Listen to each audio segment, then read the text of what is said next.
So let's call this meeting to order. Okay. Or should we wait? Are we waiting for anybody else? Sharon McCarney sent regrets. She couldn't attend the meeting this evening. Okay. And it's 6:06, so we may. Yeah, as the well only get one going. I don't see is Carrie. I never heard from her. Anybody else? No. No, I Probably. didn't. It is March break, so maybe there's, I know for some people it's a scheduling thing. I can't speak specifically for her, but maybe. Probably. Okay, let's get it going here. Okay. So do we have declaration of conflicts of interest? No. None. Nothing. And approval of the previous minutes. I thought they looked great. I got nothing to add or question. Okay. And, Do you want to make that? approval of this agenda. Oh, excuse me, Ryan, we need a motion to approve them and a seconder. Yeah. Okay. Approve. I can, okay. I'm not sure if I can do it. We got it. Moved by Margaret, seconded by Richard. Jason. Okay. Oh, seconded by And Jason. approval Thanks, of the agenda.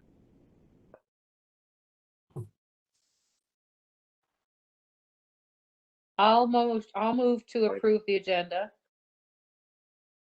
I'll second. Okay.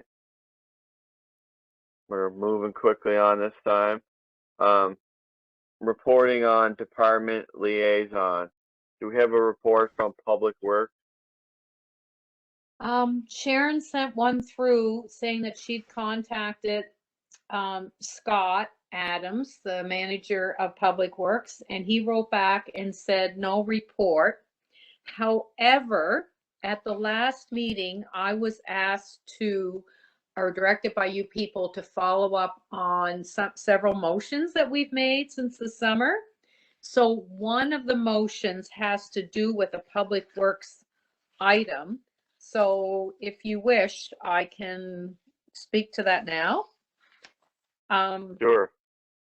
Okay, so the motion was in keeping with the safety for all users at the intersection of where the Confederation Trail crosses Longworth Avenue, and where the Confederation Trail crosses Belvedere Avenue. This was made on, sorry to interrupt, August the 11th.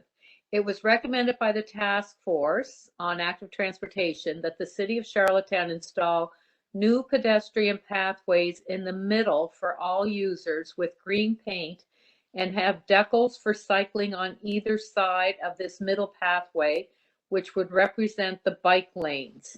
So I sent a follow-up, that's from August the 11th. I sent a follow-up to Ramona Doyle because at that time she was still our back and forth person.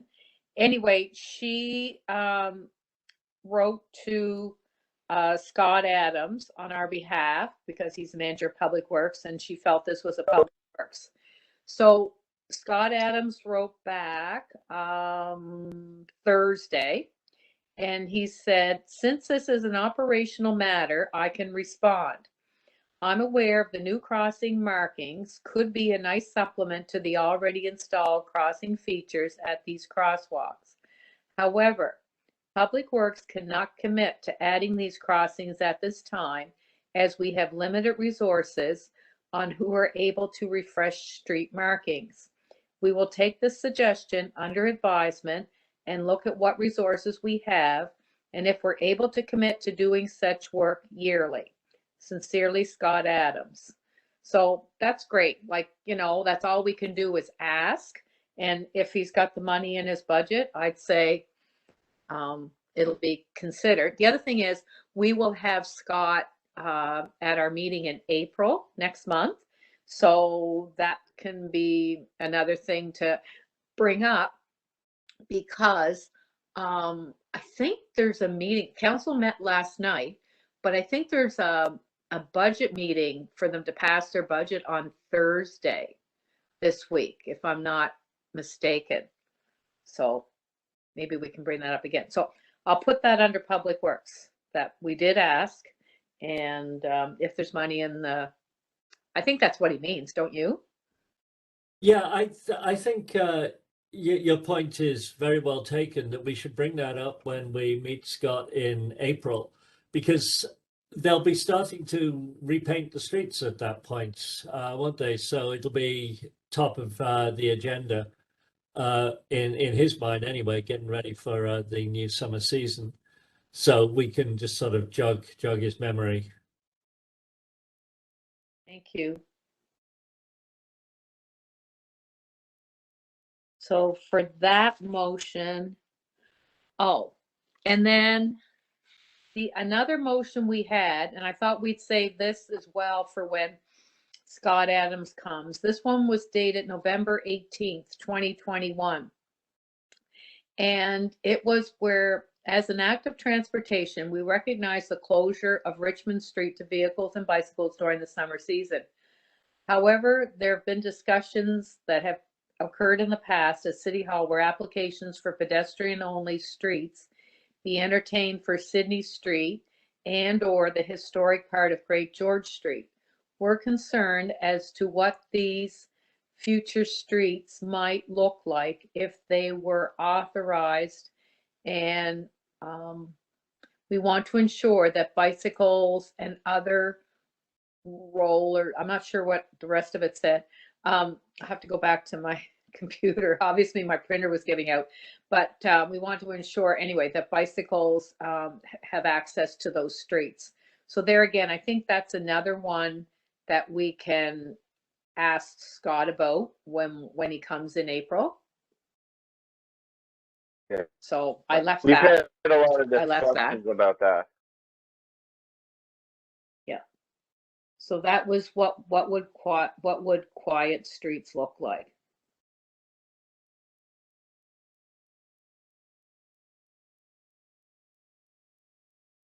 Right.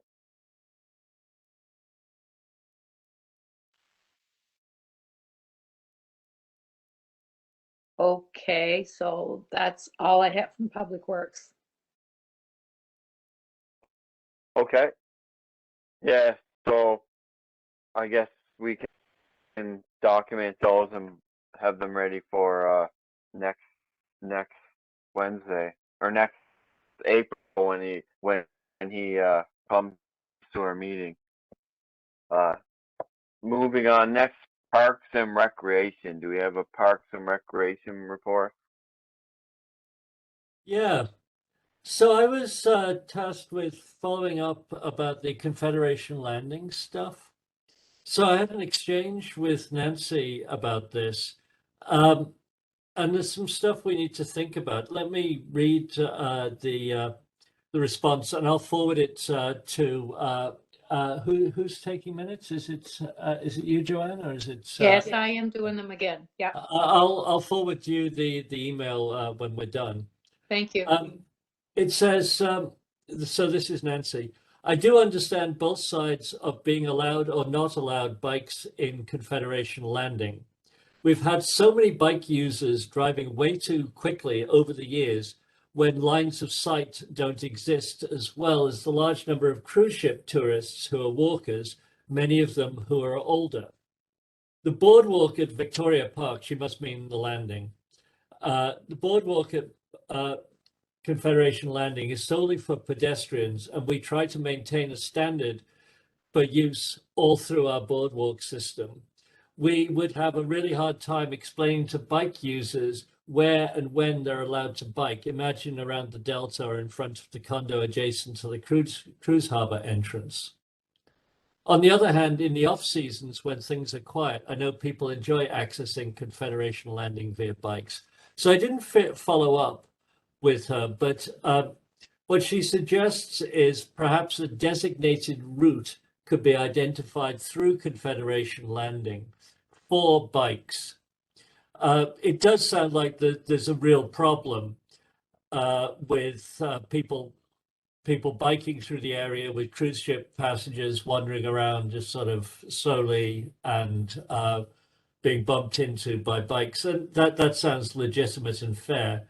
Her point also is that maybe as the season gets later and there are fewer cruise ships, it might be easier to allow bikes. So some sort of designated route for active transportation through Confederation Landing Park, she's suggested, might be a thing to consider. Now, our point was, when we wrote to her, when we got in touch with her, that all of the trails should be bike accessible. That said, I'm quite sympathetic to what she's saying. What do other people think? I mean, the place is going to be with a cruise ship in there. You know what it's going to be like. It's going to be 100 people stretching their legs and just sort of enjoying walking slowly around, taking in a bit of the sights. And you've got somebody like me who's just trying to get through the area onto the next bit. I don't know. Yeah. What do people think about that?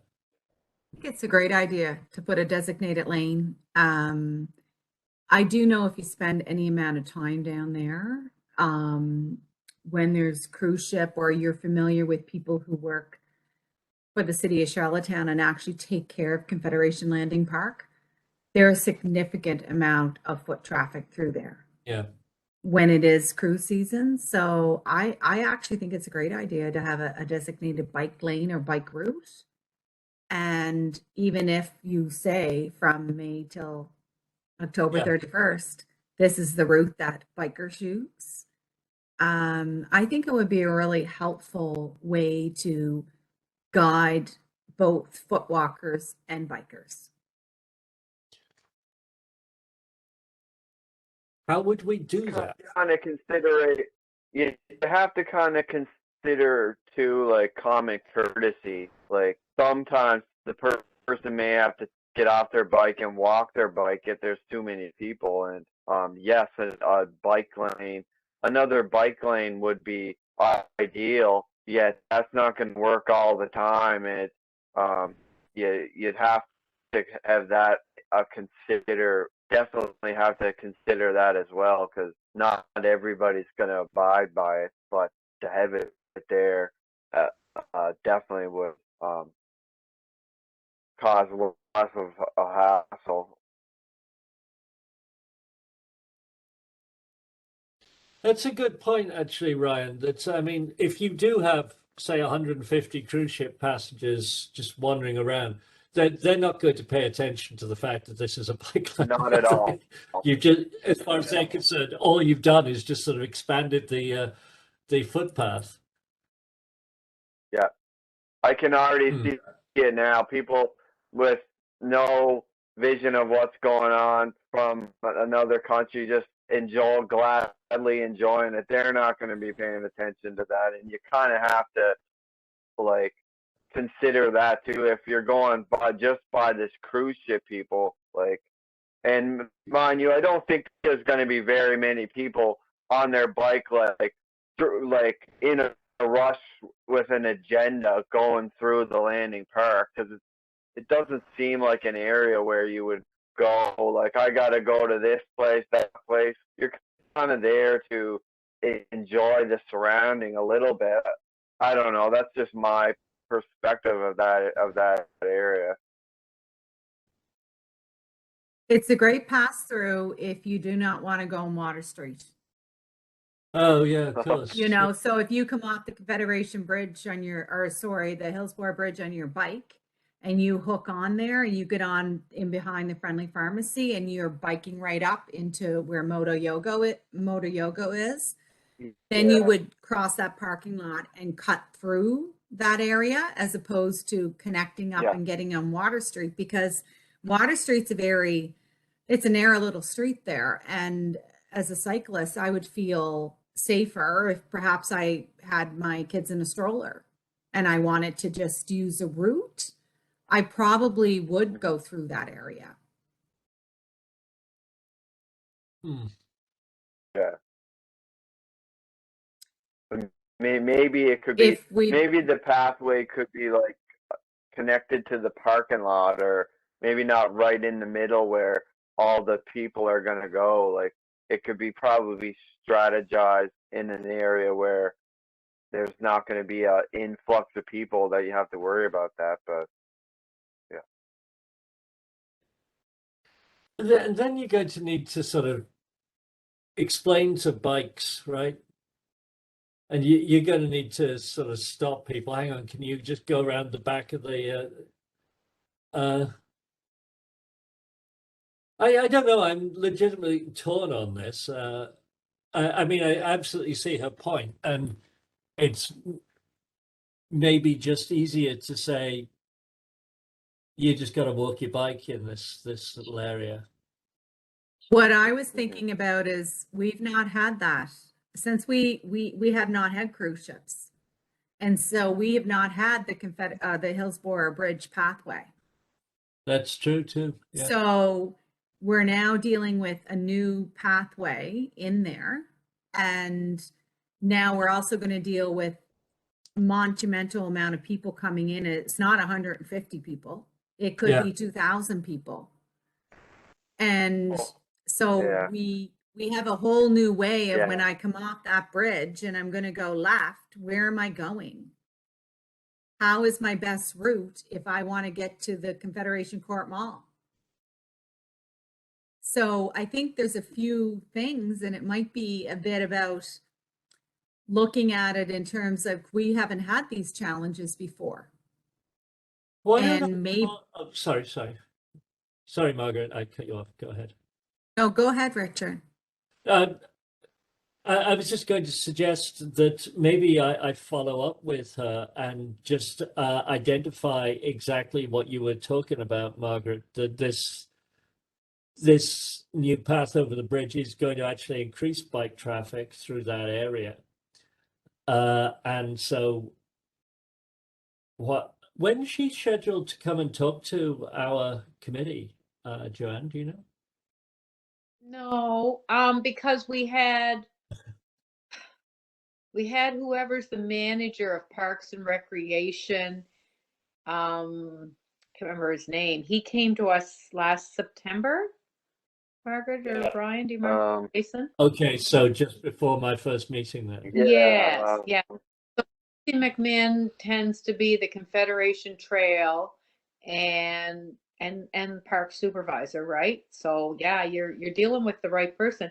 Richard, I like your idea of going back to her and ask her what she thinks. Would it be possible to put a bike route through Confederation Landing Park? And as Margaret's suggesting, it doesn't have to be on the boardwalk. Could it be another gravel park through there and have a little bike sign on the way in and a bike sign at the other end, and this is the path through that bikes can use? Like a gravel park, a gravel pathway shouldn't be any big deal. It's not like we want to pave a park, right?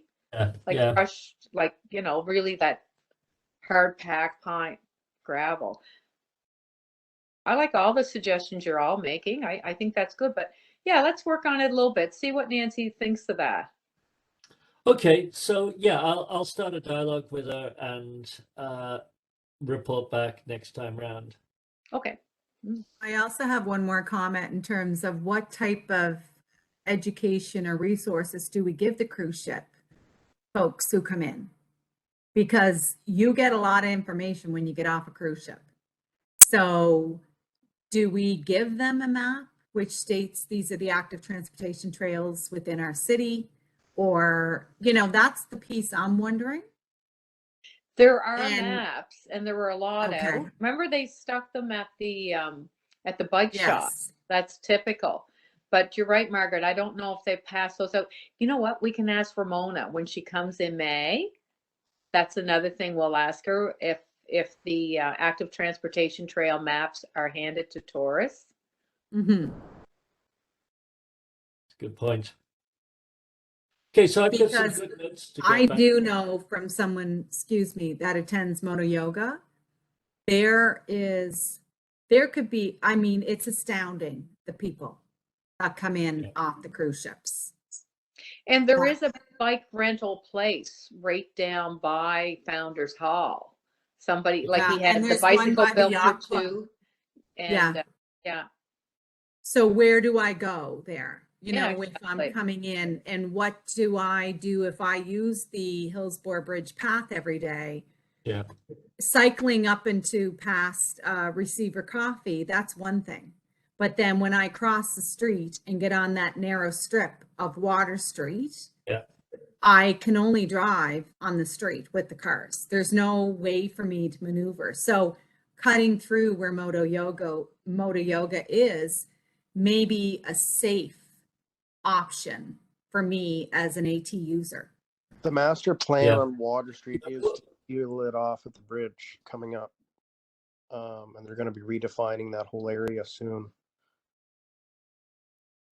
So you wouldn't So be from the going friendly through farmer. that area. So I think where it stands is the right-hand turn lane. Well, that whole lane past right at Friendly Pharmacy will be filled in with grass all the way up to the bridge. And then they're going to have the road go down Grafton Street, and they're going to make some type of road to go cut through there on the right-hand side because I think Maritime Electric's going to be decommissioning like those stacks and all of that stuff. So I think they're putting a road through there. Okay. So it would be good if they're doing that, because I know that they did get approval. I remember one of our past conversations that they are getting approval. The mayor had said to put a lane down in front of Wendy's all the way down to the Joe Gibbs Park. Yes, that is a priority. Yeah, so I think that's happening. And then I think the plan is I think they're going to put an active transportation lane up the side of the new road they're creating. And that's going to hit Water Street. But there still is that little bit of area between Friendly Pharmacy all the way up to Founders Hall that is kind of in question there. Because if they're not allowing bikes on the boardwalk, then there's kind of a area where you can't get to. Right. So it would be good. So I don't know how they could do it, but if they could turn that sidewalk in front of Founders Hall all the way up to Friendly Pharmacy into active transportation lane, because they have sidewalk on the other side already. That means you keep a sidewalk on one side and active transportation on the other. And see, Jason, I don't mind cycling along Water Street. Like when you come from Riverside Drive in front of the bridge there in Hillsborough, that's a really nice wide bike lane there to come all the way down to workman's compensation. Yeah. And to the point, like it's pretty good, except that they allow residential parking there, which I understand. And at that point, where Weymouth Street intersects, from there on, then you've got cars that you have to cycle in and around sometimes. And yeah, that's what Margaret's saying, you know, from that Weymouth Street intersection up. And what you're saying is if there was an active transportation lane on the left or the right for the cyclist, because there's lights there that you could switch over, then it becomes tricky. Yeah. Hi, Carrie. Forgive me. I didn't. Anyway, I forgot we had a meeting tonight and my phone ran out of battery, so it didn't remind me. I'm here. I apologize. Glad to have you, Carrie. You don't have to catch me up. I'll just listen and figure it out. It's okay. The last 15 minutes we've just been talking about Carrie, so it was kind of a Well, retrospective. good thing it's all recorded. I'll just go back and watch it later. Find out what you've been saying. It's all been nice. I got one other piece of news from Nancy before I pass it over. She says, on a positive note, we've been working in partnership with the province and will be resurfacing part of the Confederation Trail in 2022. That is the area between Malpeque and Lower Malpeque Road. Very good. Where is that? That's good news, Carrie. So I was just thinking that's my area, isn't it? That's good. So that's all I got. Okay. I'm not sure where that lower Malpeque area is. Is that by like Sobeys?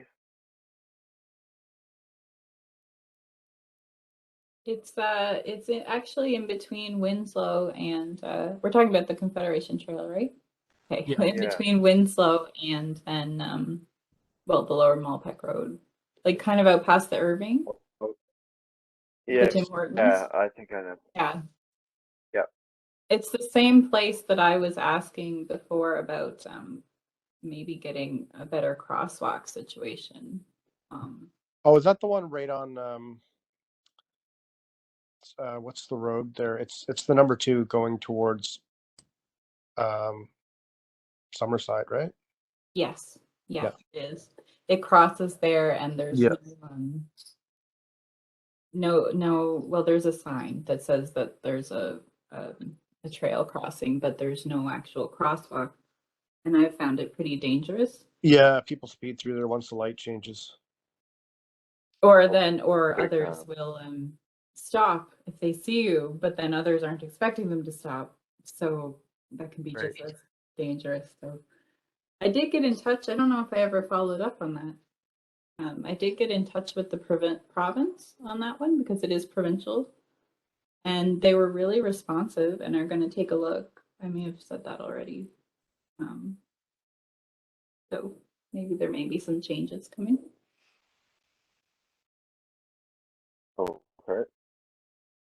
Okay. And next, moving on to police. Do we have a report for police? Margaret? I have nothing to report on the police. Okay. And how about sustainability? Oh, that's my baby. Let's see. Okay. Carrie, I'm following up on the motions. And so anyway, you'll see the minutes next month to see, some of the motions that we followed up on. So motions that we had here. One that we had previously was in the August meeting of the Mayor's Task Force on Active Transportation. A motion was carried stating that signage for wearing a bicycle helmet is the law, be ordered and installed in the city of Charlottetown. And I forwarded that to Environment and Sustainability and also stated that the task force felt strongly that a symbol showing a bike helmet on a rider was important for that sign. Now, I sent that motion to Ramona again, and I didn't get a reply on that motion. I figure she's coming in May. She'll tell us if those signs were ordered or where we're at with that. Another motion that we had was about the bike locker information. If you remember, there was a tourist that traveled Prince Edward Island extensively bicycling and had stated the need for bike lockers in Prince Edward Island. So Ramona forward. Okay. So in February, Ramona forwarded a previous message, and I thought this would be a good opportunity to update you where things stand with bike lockers in Charlottetown. Based on the report and recommendation of the Active Transportation Task Force, she had researched available bike locker options and purchased some for the city in January of this year, 2022. So they purchased 2 units, a starter and an add-on, that will securely store a total of 4 bicycles. The units will be placed at the Fitzroy Parkade in a visible location right near the main entrance exit onto Fitzroy Street. They'll be installed by Public Works and will be managed with the assistance from CADC. And she attached, actually, I think this came from Jessica Brown, who's also assistant or a sustainable officer as well. So she sent me a picture, just a second now, of the of what the bikes would look like. So, or the bike lockers. I wanna send that to you. Just a second now. I thought what I'd do is show it to you on my phone, and I think you can see it here. See how that works. Okay, so that shows, this is the diagram she sent me. So the top one sort of shows the bike locker. If you're looking down into it, you can see two bikes sort of diagonal stored in there. And that's what the bike locker would look like. Well, it's a little fuzzy in the parkade. I can try to load that onto Teams. It might turn out better. When I was in Calgary, I think I sent you, this was the bike locker they had in their mall. But you know, wire cutters or whatever, I guess it was being done. Anyway, that's what they had for their bike locker. And there wasn't anybody around to supervise it or anything. We weren't just sure if you had a key to get in there or how it worked. And then you locked your bike up on it. But anyway, this is the style of the one that Ramona has ordered for the city. They're more like, they really look like a locker, you know, and they're closed in there. So that's pretty neat and pretty progressive. I think it's a good idea. Good. I think it's good. So Did she say that when they're supposed to was- be? Sorry. No, that good question. That was the one, okay, came from Jessica Brown. I sort of overlapped there. And I'm not sure when they will arrive. It's anticipated they would ship in 8 to 10 weeks after we purchase them. So they purchased them in January, and we're coming up to that date, but we expect there may be delays due to COVID and other extenuating circumstances at the border. Yeah. So there again, we can ask her more about that in May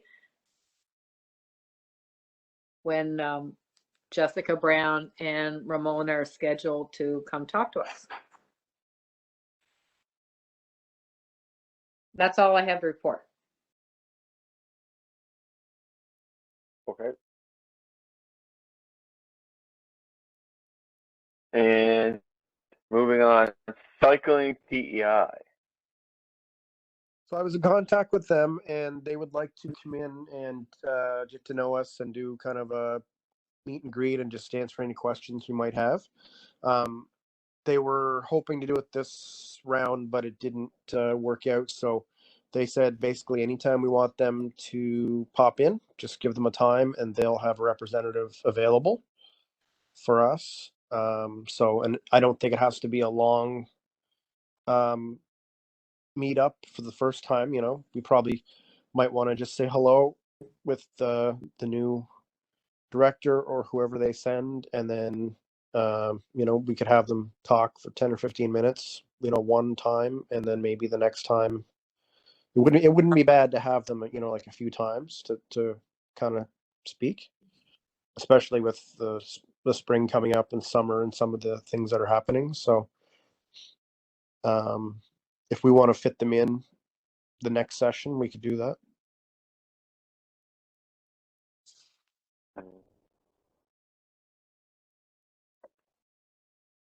Yeah, I'm that wondering could work. if we get Scott Adams for April, that might be a pretty long one, depending.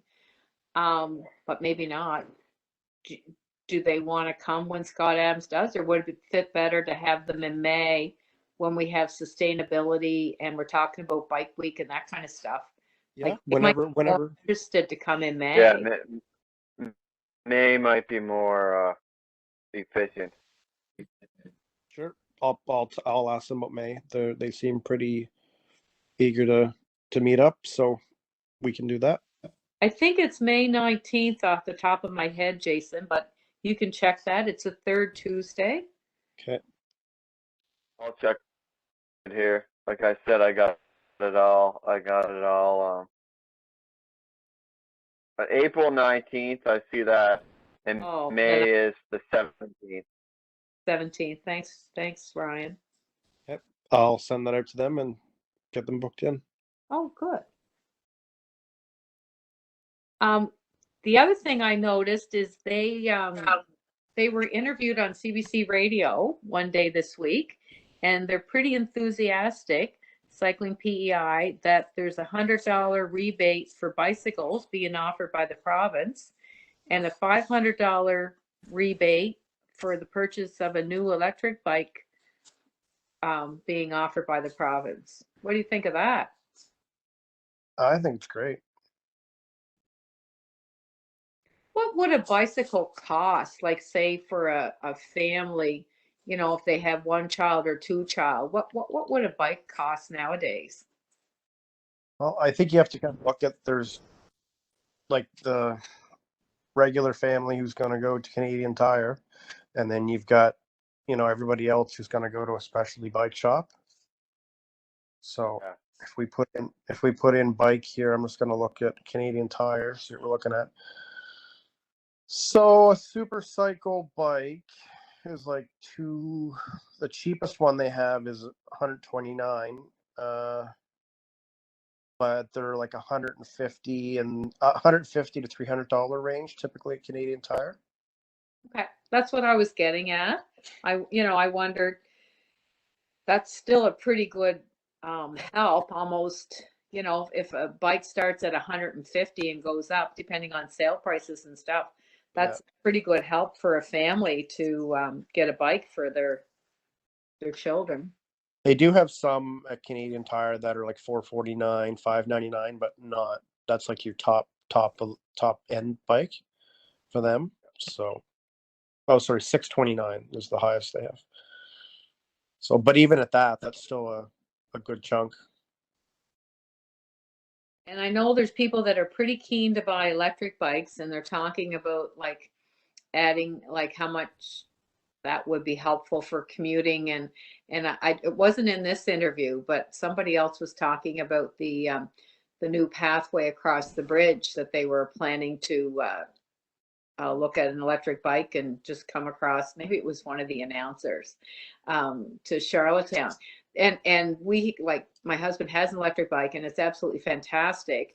But he doesn't need to commute anywhere. We're retired. But what I'm getting at is people need to know that they're heavy. That's the only thing I'd say about an electric bike. You need a 2-person lift, or you got to have a really good set of muscles there to lift an electric bike onto a bike rack. But if you're just going from your own home, it's not an issue. Or if you always bike with somebody, you'd have somebody to give you assistance. Yeah, I think the electrics are good, and I think it's good for a place like Stratford too, because the general employment and the family income is a lot higher in that area. So you're going to see people with probably more income that can spend more on an electric bike to get them across the bridge. So I think you'll probably see an uptake happening with that. So we're also going to need to think about all of the bylaws around them. I mean, if we've got problems with pedal bikes going through Victoria Landing, imagine what's happened when you got a 14-year-old with an electric bike going through. You'll have to post, Yeah. for the city, you'll have to post speed limits, I would think. There's the speed limit. I don't think it's posted, and I don't know if it's enforced, but I can't remember what the speed limit is on the Confederation Trail. If it's 20 kilometers an hour, sure on that. Something actually that would be good to do if they haven't done anything with the sign that has the bicycle helmet and it's the law. It would probably cost them not much more if they did a combined sign of, you know, wear a helmet, it's the law, and then the speed limit on the, like, maybe they put a line through the middle of the graphic and then below have the speed limit. And that way they can kind of get 2 birds with 1 stone if they did that, because the biggest part of all making a sign is, you know, printing it off and the labor for them to add up, you know, that much more material. It's not that much, I don't think. Okay. Rather than wait for May to do that, maybe I should forward that suggestion to Ramona, that was made by the task force. as a suggestion. Does everybody agree with that? Yeah, it sounds sensible. To put a speed limit in? And I can say, whereas we acknowledge that there will be more electric bikes in usage within the city of Charlottetown, that some speed limits should be posted. Yeah. It does seem to me that we should maybe devote a little time at some meeting to thinking about regulations around electric bikes, because if we don't I do agree. it, if we don't have some input up front, other people will do it, who aren't bike users, right?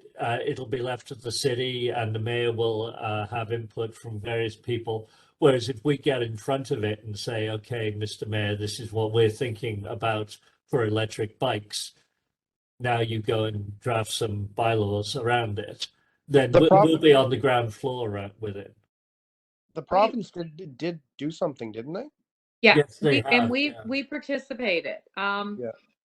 Myself and Peter Ruckavina attended a meeting with the guy from the province, and he actually came to one of our meetings, I believe.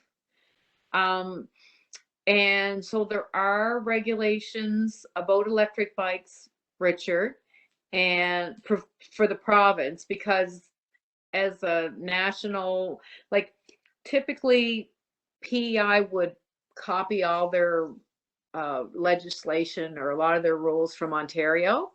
And anyway, the feds and whatever got rid of legislation on electric bikes.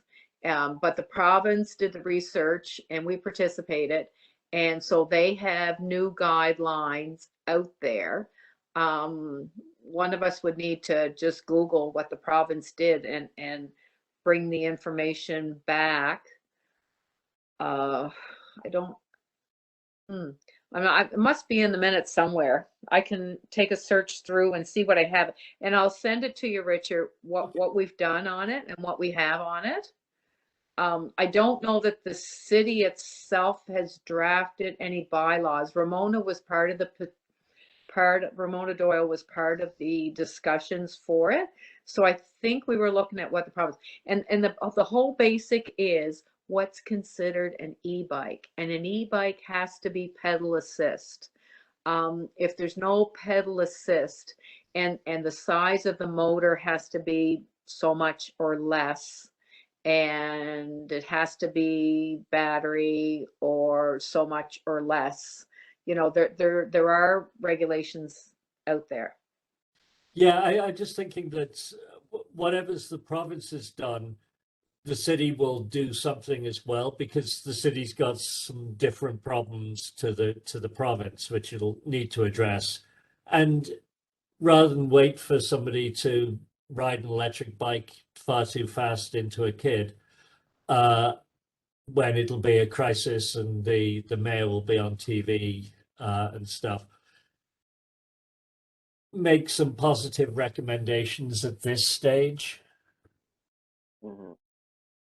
Okay, so how about I dig up what we have from before, and I'll look at what the province has done or put out there, and bring it back to our next meeting, and then we can have a discussion and then we can make recommendations. What you're saying, Richard, is we can make recommendations for what the city should be doing for bylaws.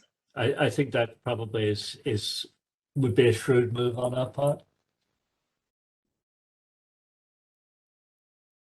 Yeah, and I agree with you, Richard. Like, there's a lot of like stuff that we don't even know, like understand yet about those pathways. And you could have somebody on a bike, on a regular bike, and not fully aware that the electric bike's coming. And like, you could have a bike on electric bike collision, and that would be awful as well.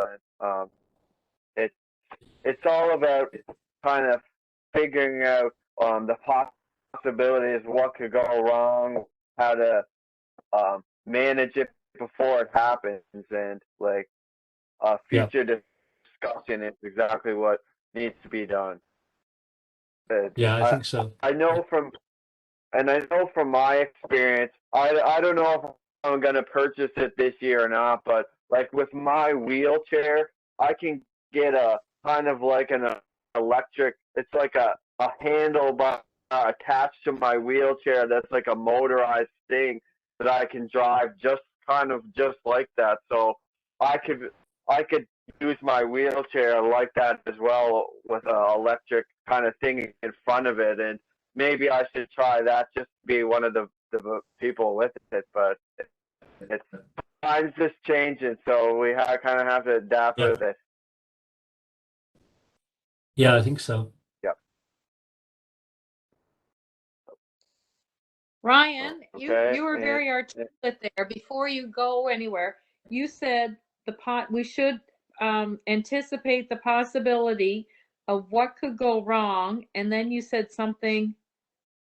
I guess I can go back to YouTube and get like it. a discussion kind of like just how to like manage it, like just to figure out, because if we're gonna allow electric bikes on there, like there should be like a do's and don't list, like maybe listen to your headphones loud while going down at speed and at a high rate. Well, you know there's going to be other people there. You might have to. I just vision somebody going really fast and like swerving out of the way to dodge someone, and like figuring out ways to lessen the severity of that. And maybe it's a do's and don't type list or something along the lines of that. Might be like good for the sustainability of that kind of that path thing. Okay, thanks. Okay. And yeah, that's just a future discussion that could happen. Okay. And next one here, bike BFC, bike friendly Charlottetown.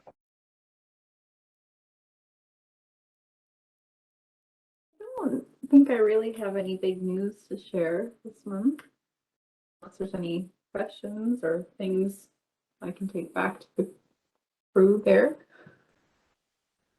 Has Let me know. friendly communities ever thought about running just sort of a little course or seminar for younger people on the rules of the road? The rules of the road, like in terms of As it cycling. pertains to cycling, yeah. It would be useful because one of my things is the more people use the rules of the road, the more respect we'll get from drivers. Drivers are looking for cyclists to be predictable, and right now they're not. Yeah, I will bring this up to the group.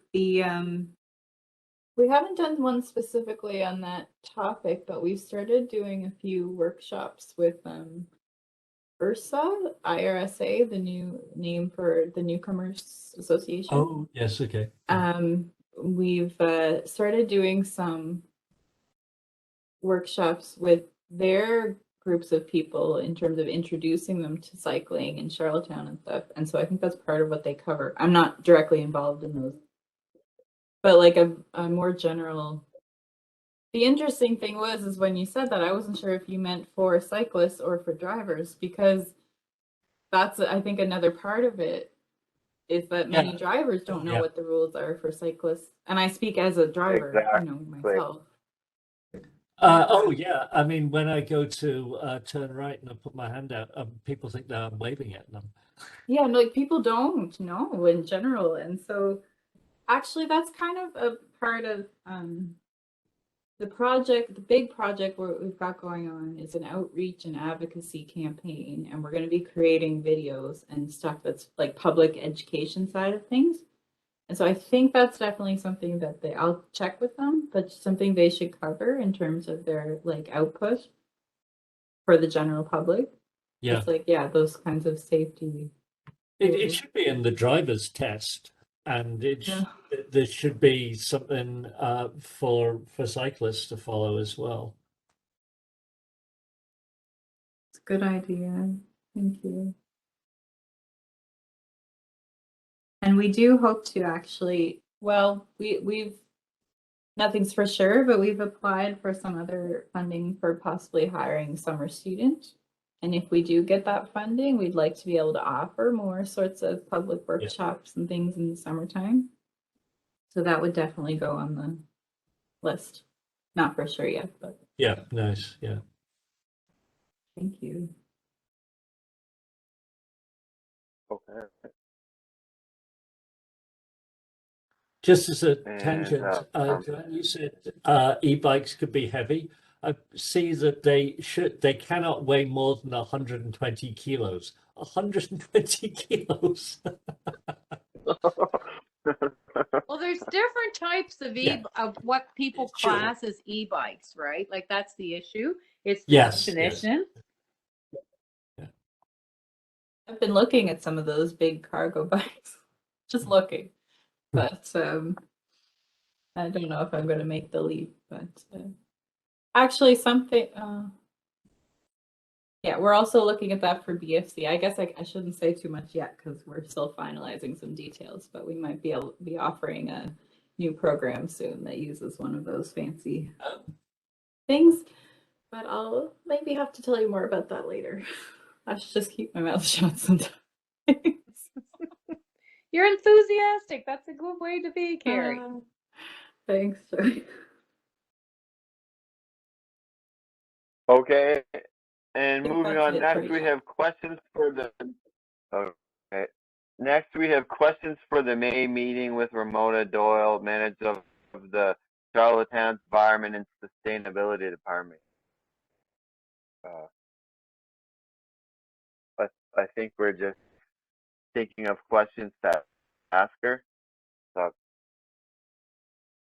Yes, because we'll have Scott Adams at our April meeting and possibly one or two people from Cycling PEI, that if we're going to be prepared to meet with Ramona in May, I think we thought tonight might be the best way to put out some questions for Ramona to bring, so we're prepared.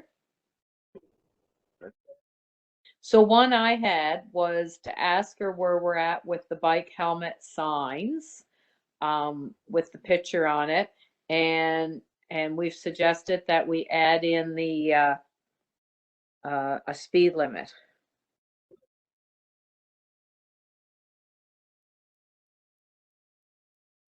Have they been ordered, or she's still researching it, or where are we with that?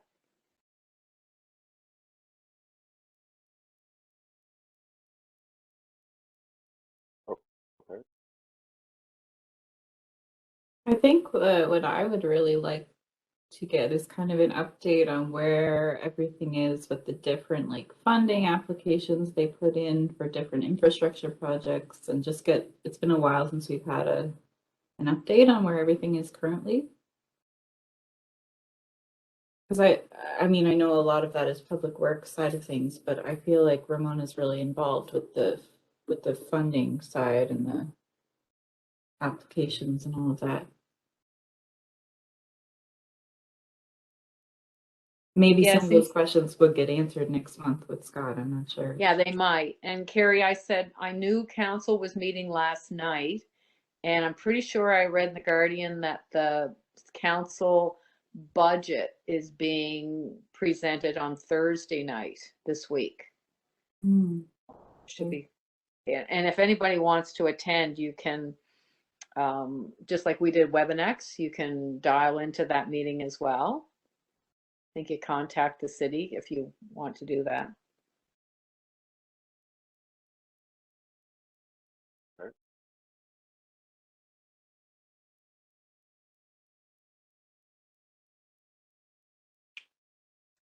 And so then, okay, a third one was the bike lockers. So we know they've been ordered, and we'll find out an update on that as well.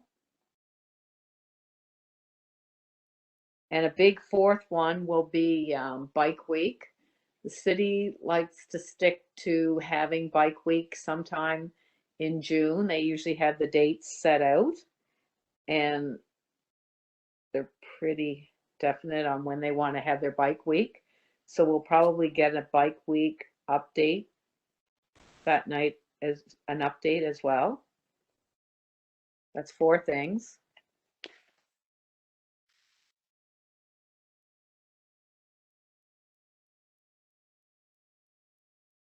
You say Bike Week's going to be June, and she's coming to us in the middle of May. She's going to give us the update, I expect. I wonder, could we ask her for an update, just that whoever is responsible for sustainability liaison, could we ask for an update for next week, next meeting? Yep. Because we might have some feedback, which if we give it in May, there won't be time to use it. But we Good might point, have Richard. a few Because ideas. Yeah. traditionally, you're right. She would bring it to us earlier, and we would have input and suggestions into it and our ideas. And I've attended meeting, I think, on Zoom last year, and I don't know how we did it the year before. I think just by email. But yep, no, I'll ask her for that for the April meeting. Good point.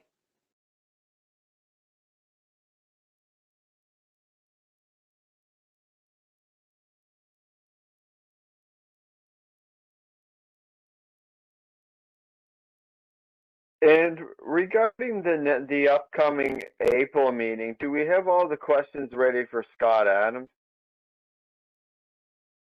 Yes. Sharon had posted those on Teams. So they're still there. Okay. And I know he didn't show up last time. I wonder if we should like remind him before, just in case, like if that I think happens again. I think they're on top of that, and so is Doug Dumay.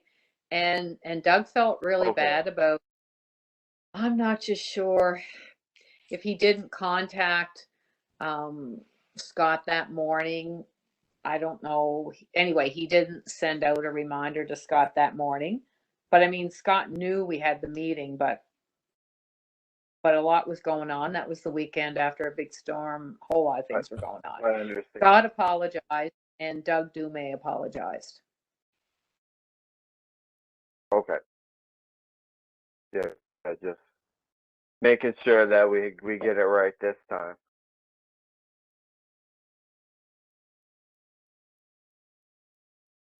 I'll be in Okay.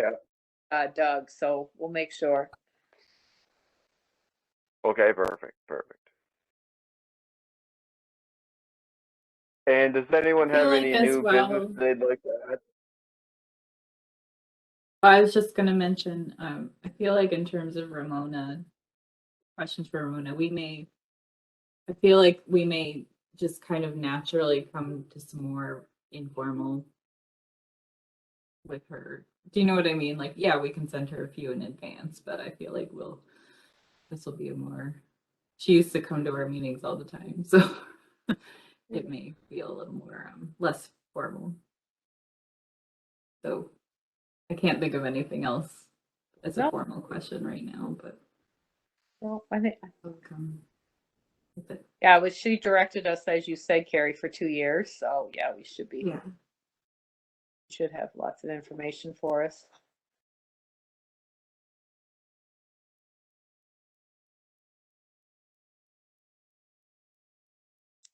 Anybody else have new business?